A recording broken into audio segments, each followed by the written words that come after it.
Hello. Hello, Letty.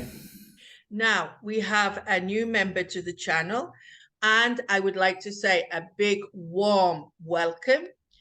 And I would like you to introduce yourself a little for our viewers so they know who you are. Yes, it's a pleasure to be here with you. My name is Alexander. I'm originally from Russia.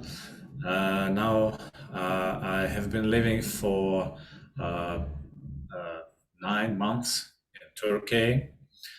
Uh, so uh, this is Right. it. So, would you mind telling us which part of Turkey you live in, even if we don't know the place?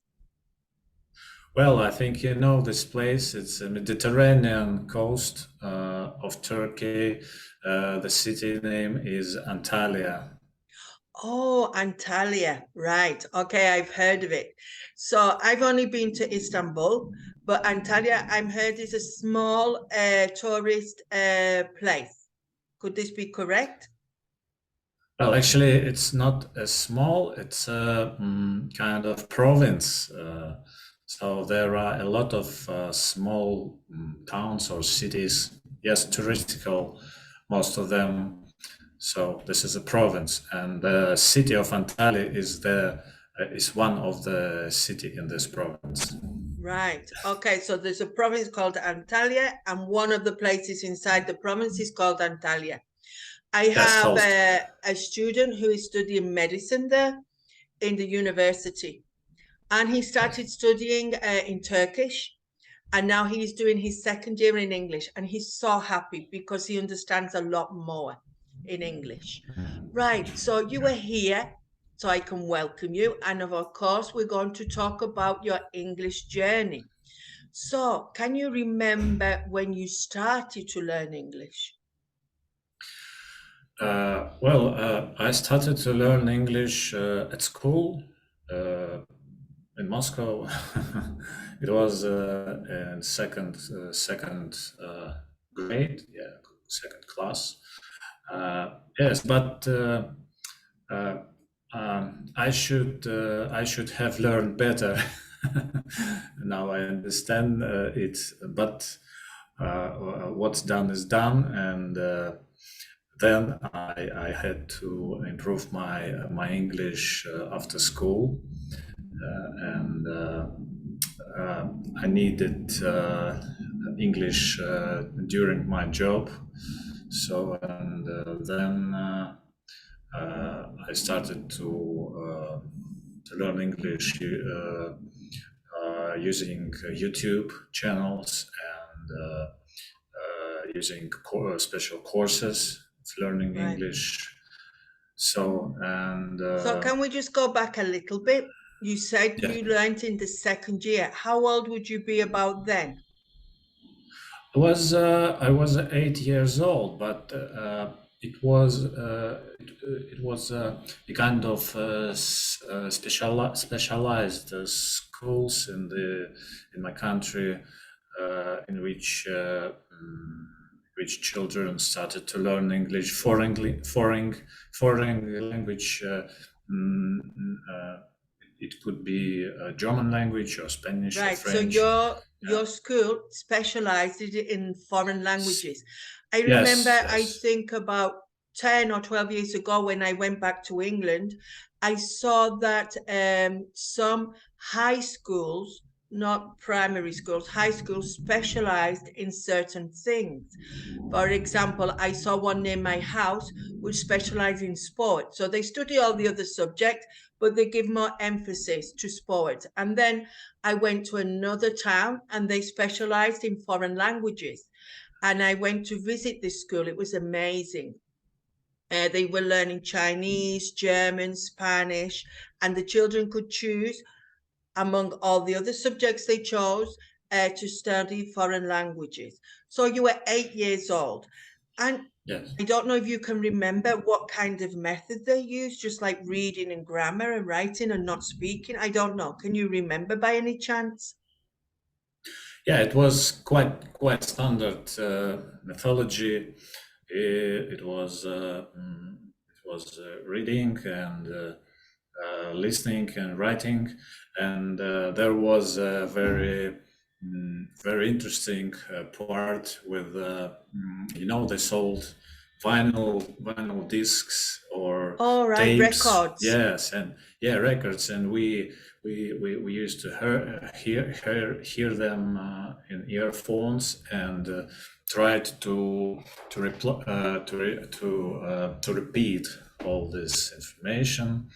Then we had tests. Uh, So you could we actually had listen to the tests. language, even though it was some Yes, time ago, with very simple technology, no? I am yes. remembering now when I started to learn German when I was 11. Um, so it was many years ago.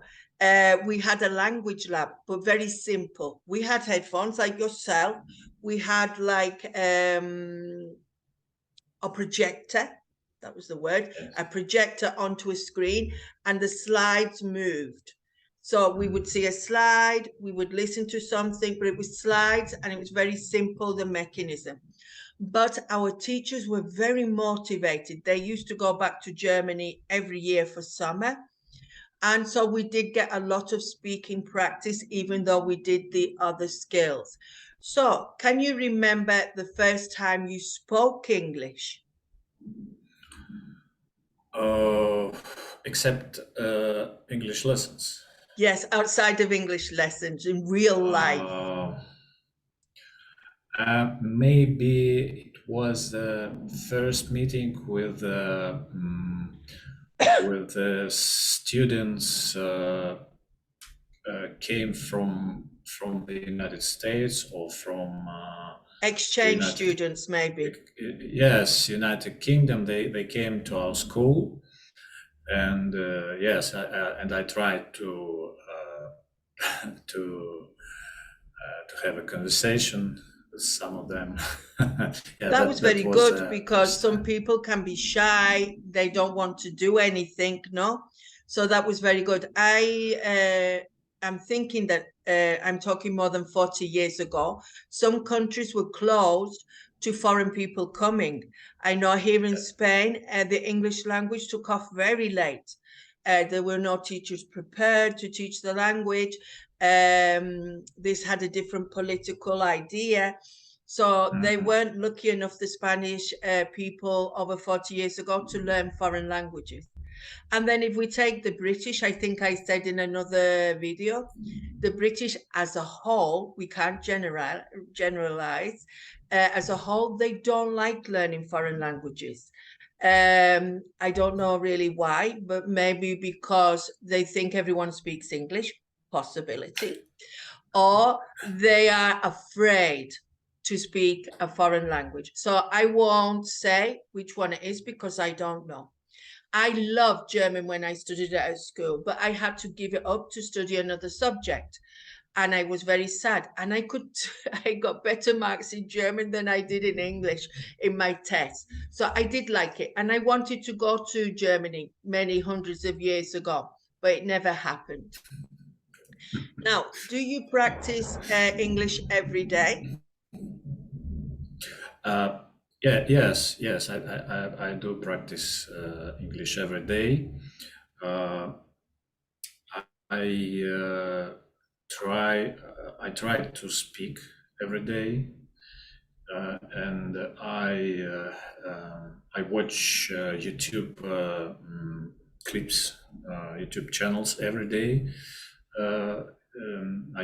I'm using YouTube for my professional learning and improving my professional skills. So I need to watch a lot of additional information, Technical uh, videos to do with your technicals, speciality. yes, tutorials, and so on. Mm.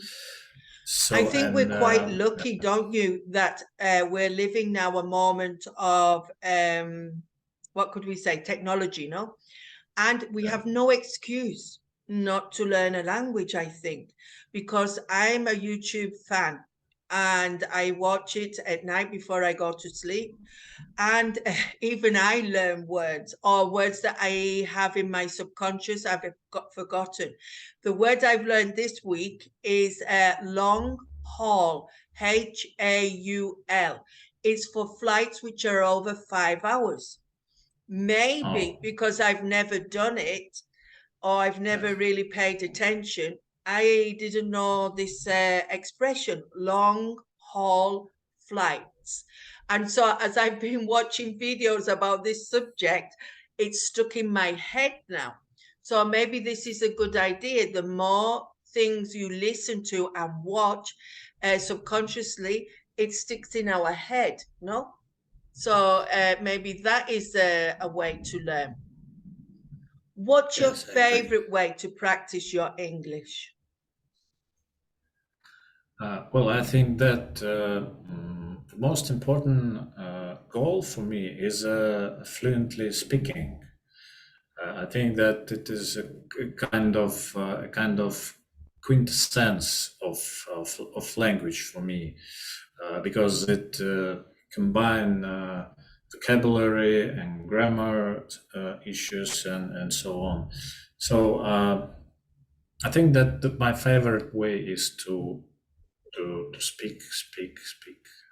Right. So you are a social person. You like to speak. So maybe that's why. No, because there are some people very shy or they're in their shell and they don't feel the need to speak. They prefer to listen, maybe, no? And so it takes them longer to take that step of speaking. So you like to speak, no? Now, when you say fluent, I hear this a lot. What is the thing that comes into your head when you say fluent? What do you imagine it is if you have it? For me, fluency it is like a flow of minds, Of flow of ideas, ideas of things uh, which I want to talk about, to speak without any issues, without any pauses, maybe right, with some grammar errors, of course, I have them. So, but the fluency, in my opinion, should be just like a relaxing flow of speech. So, right. Okay. So I yes. think I'm on the same page as you. So fluency is a comfortable way of expressing your thoughts, your ideas, Yes, and yes. that you don't find it too hard and you feel No. comfortable. A little question. Do you still think in Russian when you're speaking English, or can you think all the time in English? Well, it's a great question, actually. Yes, I think I still think Russian because I don't have such a high level of English to think in English, I'm going to and stop you there. You shouldn't say, I haven't got, this is my opinion. You shouldn't say, I haven't got a high level. Don't be negative. Try and think of a positive way of saying the same. So, as you don't command the language like you would like to, or yeah. you don't have the fluency that you would like to, you still go back to Russian. So that's still being positive, I think. But if you're saying, like this is my personal opinion. So, A good you, point. Thank you. no, it's just an opinion, and people can either take it or leave it. No, I still sometimes think in Spanish because some things I have lived in Spanish, the Spanish language, and not in English experiences or things, and so that comes into my head first.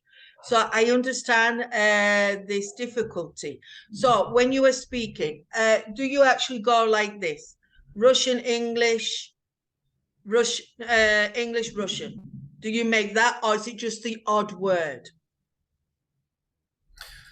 uh, as I understand your question correctly, I have a double translation still. Yes. Oh dear, that takes longer Yes. and it's a Yeah. handicap. Yes. Even my young children who are at my academy, I try to get them to think incorrectly in it. Not, I don't know, you should say it like, but even if there are mistakes in their thinking in English, it doesn't matter, but they're in English. Because you can Okay. imagine if you're reading, you're so busy thinking in Russian, pronunciation, it gets like a handicap, no? So it is Mhm. possible because I dream in Spanish. And even though my Oh. Spanish is not very, well, I'm going to be positive, even though I can improve my Spanish more, Yeah. I dream in Spanish. And sometimes the word comes in Spanish because of what have I explained before. But I try to stay in one and another. And sometimes I don't know which language I'm speaking because I go like this, go from one to the other. So I'm talking to you in English, and then maybe I turn around and talk to someone in Spanish because I have a problem in the academy. The girl who is the receptionist doesn't know English. So I go blue, blue, blue, blue, blue, and then she goes, Miss Letty, now in Spanish, please. And I forget, no? So I Yeah. hope that you could have that as one of your goals to make it less. One thing is to think of a word in Russian and then go into English, but a whole concept, I don't think it's a good idea. My opinion again, because you know through experience, nothing is exactly the same. So you could Yes. get confused, no? So, what is your main goal this year with English? Oh, what is my main goal this Oh, the year? main goal this month. What is the main goal this month? This month. Oh, there are still 3 days in this month. Yes. Well. Okay, you're going to get technical. February then. uh, well, maybe I have to improve my vocabulary and to learn maybe uh, 20 new words, not Right. just Okay. to memorize them, But but to use them, no? to use them. Yes, and Yeah. to. But would that be related to your life or to your technical skills? Uh, I would prefer to that then will be used in my life, Right. because I'm planning to live in English speaking environment. So it would be nice to use vocabulary of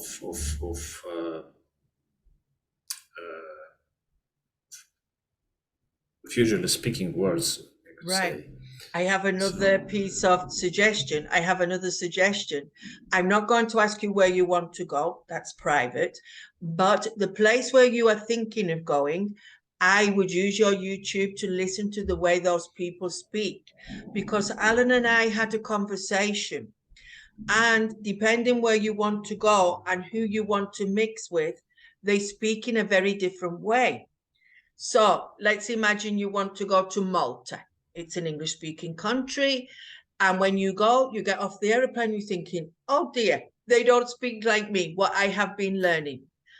And so it's a suggestion that if you have something in mind, try and listen to different accents and I don't know if you would call it colloquialism or slang from the place that you would love to go to live, and not just being the standard English that you listen to every day.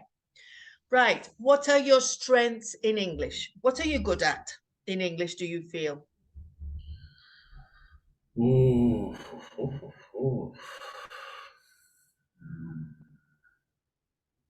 Maybe reading the best. Reading, right. Okay. I can do in Spanish. I am always very honest. I can do in Spanish speaking, okay. Sometimes the pronunciation is not everything it could be. Listening, if I can hear the person well, because of I am 50% deaf, I don't have a problem with that either. I'm always learning new things every day, and I ask when I'm not sure. And reading, I don't have a problem with either. I have a problem with writing because I do it very little. Yes. I asked my daughters to do official papers. So writing, I do very little. And the way I write in Spanish, I think, how do I say it? I think, how do I say it? And then I try to write it. But I must admit, my weakest point is writing, which I don't do. And my strength would be speaking, because that's what I do most of. And I Yes. feel more comfortable with that, no? Do you think English is a difficult language to learn? Uh, well, I don't think so. I don't either. I I also tried to learn German at school as a second foreign language, and German was harder for me than English because there is quite complicated grammar, and of course pronunciation is very specifically. I can Right, so say you it. found German more Yes, difficult, for example. yes, yes. I know because I Googled it or I've looked on YouTube, there are languages which are famous for being difficult. For example, Polish. Polish is famous for Mhm. being difficult. Arabic is famous for being difficult. And that may be because of the difference between our own language. So, English, I think the hardest part of English, and maybe I'm wrong, is the pronunciation for the simple reason you read it a different way to the way you spell it. Excuse me.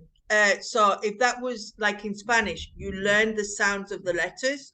Once you've got that under control, you can read phonics, no? Mm. So once you've learned the sounds, everything is written and said the way you have learned the sound. Where English, it keeps going, it's like this, and then it changes if it goes with this. And I just think it's very complicated. I do the speaking part of the pronunciation, no? The grammar, I don't think is that complicated. I think it's quite poor and simple. But that was my opinion. Have you ever spoken English on the phone?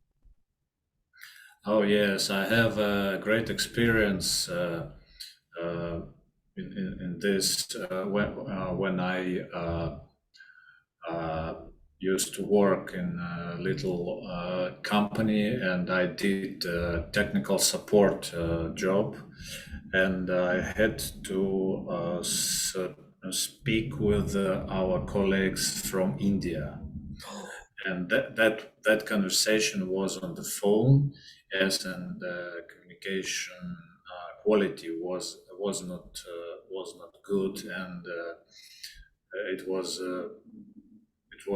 extremely hard for me, but it is perfect experience. So I can understand you perfectly. I have an acquaintance called Anas, and he's from the south of India, and he's got a degree in English, believe it or not. But my personal opinion again is I think they speak Indian English, yes. um, which is normal. And so I find it a little complicated sometimes, especially with technology, because technology doesn't help you with the sounds. And if you can't see the person's face, I hate speaking on the phone, it's, even in Spanish.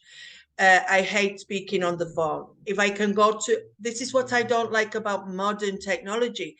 Most of our services, like the telephone, the electricity, and the water, everything is on the phone or on the internet. And I prefer to see the person I'm dealing with because it helps me. And the Face phone, to face, yes. Okay. yeah, face to face, I get very nervous on the phone. I really do. I don't have phone conversations unless I really have to. I prefer WhatsApp because I write it and then I can think about it. Anyway, less about me and more about you. What is the most difficult thing about English for you personally? Uh, for me, I think it is grammar. Yes, it's grammar because um, maybe it is my individual issue, but I still don't understand some parts of English I grammar. don't either. Okay. Does that make you feel better?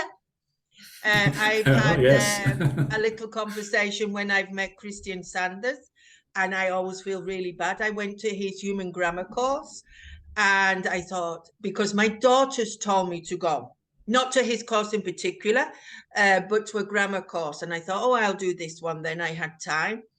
And I was very quiet during the whole of the course because I didn't understand most of the things. Because we don't study grammar at school. Another myth that people have about UK people. We don't study grammar at school unless we need it in higher level education. So we just do everything automatic. And then when I came here, I started to study to help other people with the English language. So I have learned some things and I've made comments I don't like about grammar because for me, it's not very clear. In other languages, I think it's clearer. For example, they say past simple. These are the first 10 rules. And then underneath, these are the 30 exceptions to the case. And I'm thinking, it's complicated because it depends if it goes with A or it goes with Z, it changes again. So I understand perfectly, but to communicate, you don't need perfect grammar. You need your vocabulary, like you were saying. This is very important, your vocabulary. Right then, Alexander, to finish, would you like to say anything to our viewers, a tip or any observation about your learning journey? Well, thank you very much for your invitation. It was very interesting conversation, and I can say that just love English and learn it with your feeling that you don't have to learn it, but you want to learn it. In Right. this So the case, you need and everything. the want is Yes, very important. The need yes, and the want to learn a language and to enjoy it as much as possible and take it yes. step by step and be positive. I think this is what you want to say. Also, I'm going to ask you this question. I think it's good if you do something like this because you come out of your comfort zone. You're being recorded. Not that you have to be recorded, but you're being recorded for me. And it shows that you are able to do it. And you have to overcome some of your nerves. You're not sure. And I think it's a good thing for real life. You get to overcome many things doing an exercise like today. Yes. Right then. So we will say goodbye for now and a big thank you, Alexander. And we hope that our viewers will take some interest in our conversation. So see you. See you. Bye bye.